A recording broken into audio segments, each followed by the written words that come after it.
সরস্বতী পুজো আজ গেছি বিদায় অনুষ্ঠান।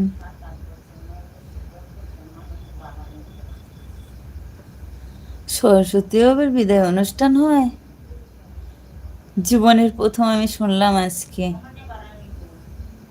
মাতা সরস্বতীকে কে বিদায় জানায় গো? একটা বলো না। আরে বাবা, মাতা সরস্বতী তো আমাদের, আমি জীবনের প্রথম আজকে শুনলাম যে তোমরা এই ডান্স গ্রুপ দিয়ে তোমরা বিদায় অনুষ্ঠান করছো। কি এটা বিদায় কেন লিখেছো আমি বুঝতে পারছি না, কি বিদ্যা লিখছো আমি কিছু বুঝতে পারছি না। বিদ্যার অনুষ্ঠানটা বিদায় বিদায় লিখেছো আমি সেটা বুঝতে পারছি, কিন্তু বিদায় হয় নাকি মাতা সরস্বতী? আমি জীবনে প্রথম আজকে শুনলাম মা সরস্বতীকে বিদায় দেওয়া হয় অনুষ্ঠান করে।